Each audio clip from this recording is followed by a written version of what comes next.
I think a lot of the concerns come from parents in particular. And one of the concerns is just, it's with video games, but it's with all the other digital consumption that's going on with TV. You have movies via Netflix and other companies. You have, texting, video games, computer. Tablet. It's endless. Should we be concerned about our kids' time that they're spending on interacting with screens and not interacting with the 3D world around them? What does the science say there? I think so. I get where you're coming from in terms of, I do scientific research on this, and I know quite a few people who do scientific research on screen time generally. And if you look at the best research that we have that compares amount of screen time with things like well-being, really there's nothing to worry about there. Like, it's not that this is the big bad that's melting kids' brains. But I get from a parent's perspective that if you have a scientist that comes along and says, well, from longitudinal studies that have followed thousands of people, there's nothing to worry about, that's not actually helpful, because from your point of view, you've got, if you're having fights with your kid because they want to play Minecraft or Fortnite all the time, or they're not getting off their phone, a scientist come along and say there's nothing to worry about, it doesn't really help in those specific instances. Right. But I think we should take heart from those longitudinal studies. So generally, the big scare stories that we see around screens, that they're really bad for kids, they're really bad in terms of isolation, and they make them more depressed and things like that. There's not much evidence to suggest that that's the case. I think that doesn't mean that we shouldn't be worried about things or that we should be completely uncritical about them. I think it's important that we take quite a nuanced view with screen-based technology generally, and video games in particular. Insofar as, if I had a 10-year-old kid, say, I'd be perfectly happy with them playing video games as long as they were under my direction and I knew what they were playing and when they were playing it. I wouldn't just give them unfettered access to whatever they wanted, whenever they wanted, and have no knowledge of what it was that they were doing. Yeah.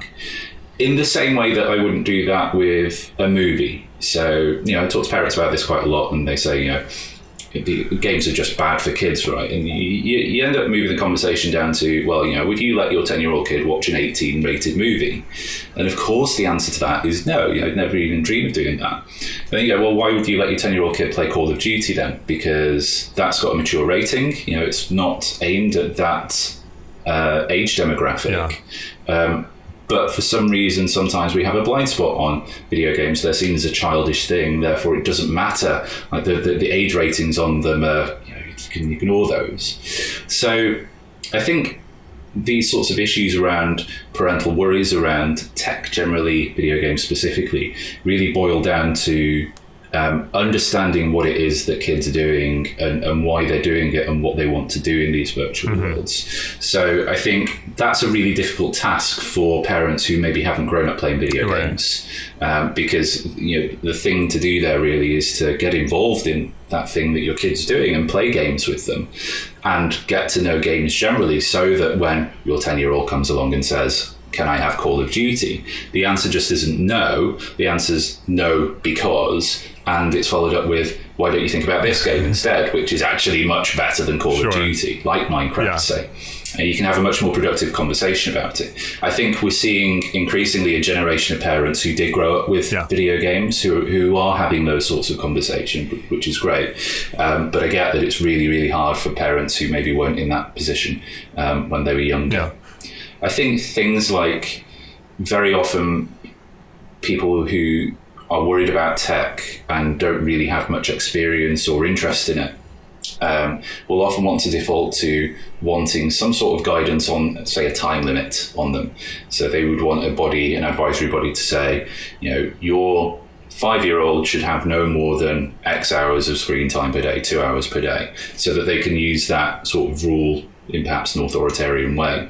Interestingly, in January in the UK, a body called the RCPCH, which is the Royal College of Pediatricians and Child Health, Pediatrics and Child Health, issued some guidelines around screen time.